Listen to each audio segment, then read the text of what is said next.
Salut à tous, je vous souhaite la bienvenue sur ma chaîne Le Dernier des Comics Vidéo. Chaque semaine, on fait l'actualité de tout ce qui est sorti sur les plateformes de streaming. On y va pour aujourd'hui pour la semaine du 23 au 29 mai. Il y a eu des nouveautés sur Netflix, Disney+, Crave, Paramount+, le Club Illico et Amazon Prime Video. On commence ça maintenant.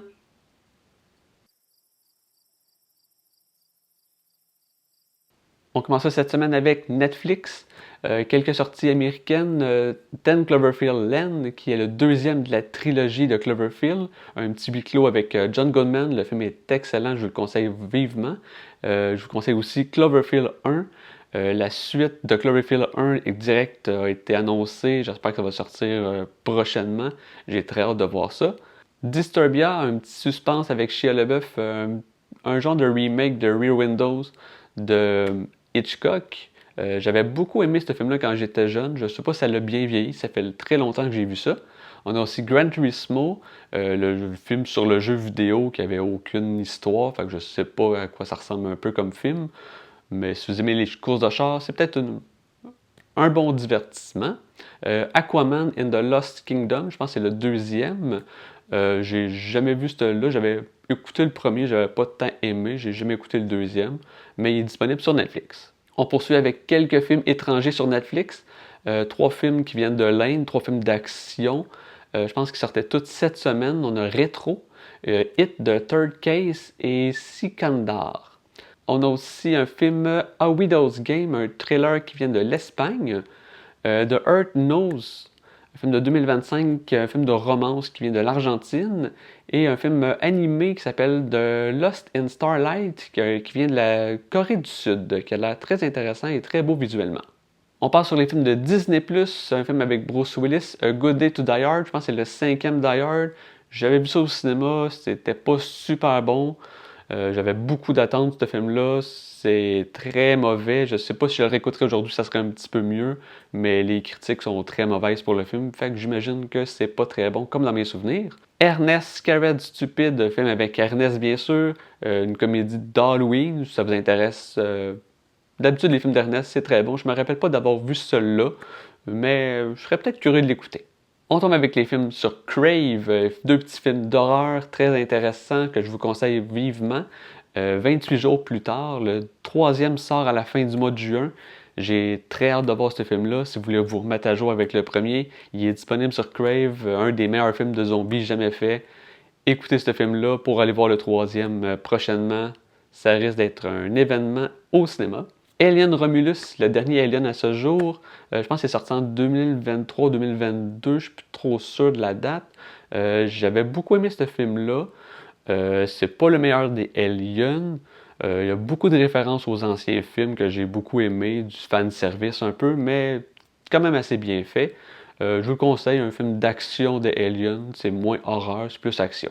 On poursuit avec les drames sur Crave. On a Shaida, un petit drame émotionnel. On a aussi un drame romantique qui s'appelle The Persian Version, ça a l'air un peu plus musical, mais je suis pas trop sûr.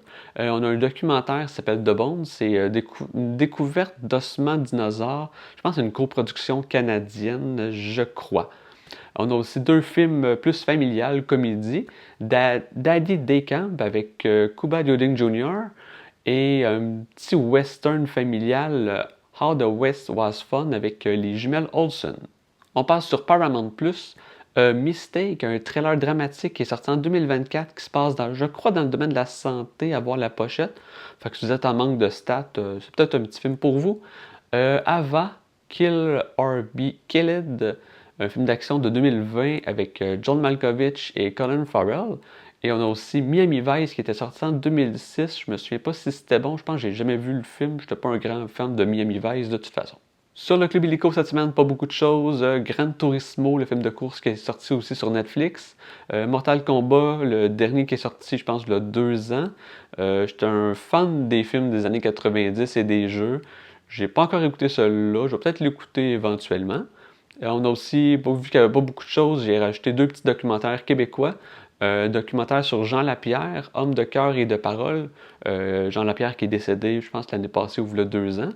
On a aussi un documentaire sur René Simard, 50 ans d'amour. On tombe avec Amazon cette semaine. On commence avec les comédies, quelques comédies. Une qui sortait cette semaine, Graduation Trip. Je pense que c'est un film européen, si je me souviens. On a aussi un film français, Un mariage sans fin, une petite comédie. J'ai l'impression que c'est un genre de Joe de la marmotte, mais en couple. On a aussi Goodrich, une comédie dramatique de 2024 avec Michael Keaton. Happy Thank You More Please, un film avec le gars qui faisait Ted dans How I Met Your Mother. On a aussi Get Smart Again, un film de 89. C'est une suite à Get Smart qui est sorti un petit peu avant. J'avais jamais entendu parler de ce film-là. Quelques sorties québécoises sur Amazon, un film de Robert Lepage qui s'appelle No. J'ai souvent vu la pochette au club vidéo quand j'étais jeune, mais j'ai jamais écouté ce film-là. Je connaissais pas Robert Lepage à ce temps-là. On a aussi un documentaire qui s'appelle L'énigme du Mont-Saint-Hilaire. J'imagine que c'est sur les extraterrestres. Et aussi je pense que c'est le dernier show de Simon Leblanc qui s'appelle Malade. On poursuit avec les films d'action sur Amazon, Confidential, Informant, film avec Mel Gibson qui est sorti en 2023. Pas beaucoup d'attentes avant ce film-là, enfin, un film d'action série B, j'ai l'impression. On a aussi Next Day Air, un film d'action criminelle qui était sorti en 2009. Jamais entendu parler non plus. The Big Ugly qui s'est sorti en 2020. Il a l'air d'avoir quelques acteurs connus, mais j'avais jamais entendu parler de ce film-là. Et un film qui c'est sûr qui est pas super bon, Punisher War Zone, une suite à Punisher sûrement très médiocre. Si vous avez le goût d'un petit drame sur Amazon, Drive avec Ryan Gosling, un film qui avait fait fureur quand il était sorti. On a aussi Crash qui était, je pense, le film de l'année en 2004, peut-être 2006. The Perks of Being a Wallflower. J'ai vu ce film-là, je l'ai en DVD, j'ai vu ça quand c'est sorti. Avec le temps, j'ai vu que c'est devenu un classique. Faudrait que je le réécoute. Faudrait vraiment que je redonne une chance à ce film-là. Il paraît que c'est vraiment excellent, mais j'ai pas beaucoup de souvenirs de mon écoute. The Glass Castle, un film avec Woody Harrelson et Naomi Watts. Drame familial, j'ai l'impression. Amundsen, un drame historique sur la première expédition au pôle Sud qui s'était passée en 1911. Ça a l'air quand même assez intéressant. On a aussi Lady Bird, j'ai aucune idée c'est quoi. Et First Strike avec Danny Trejo.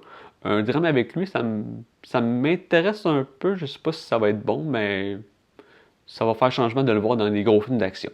Présence, un film de 2024, un film de Steven Soderbergh. Bon réalisateur, mais par exemple, j'ai pas beaucoup accroché au film. Comme un genre de drame familial mélangé avec Paranormal Activity, avec un petit peu de suspense. C'est pas mauvais, mais j'ai pas beaucoup accroché. Vous pouvez jeter un coup d'œil au trailer si ça vous intéresse. On a aussi Lesbian Vampire Killers, une comédie d'horreur sortie, je pense, en 2009. Quelques trailers d'horreur. On a Hors du monde, un film de France, qui a l'air quand même assez intéressant. La pochette me donne un peu envie. On a aussi Bloodline avec Sean William Scott, lui qui jouait Stifler dans American Pie.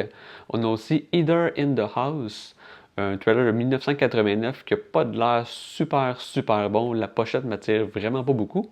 Et Aquarium of the Dead, je pense que c'est une référence au film de zombies, mais avec dans l'eau avec des piranhas, souvent des requins aussi. Deux petits westerns qui sortaient cette semaine, Top Gun, bien sûr pas le film avec Tom Cruise, mais bien un western des années 60, peut-être 70. On a aussi Pioneer Woman, un film avec William Shatner, lui qu'on a pu voir aussi dans Star Trek. Et un petit documentaire Grizzly Man, je pense que c'est un gars qui côtoie un grizzly pendant quelques années. Ça a l'air quand même assez intéressant. C'était les nouveautés de la semaine. J'espère que vous avez trouvé un film à écouter. Merci d'avoir été là. Vous pouvez me suivre sur YouTube et Facebook. Vous pouvez sonner la cloche pour me rejoindre plus facilement. On se retrouve la semaine prochaine pour d'autres sorties sur les plateformes. Je vous souhaite une belle semaine de cinéma.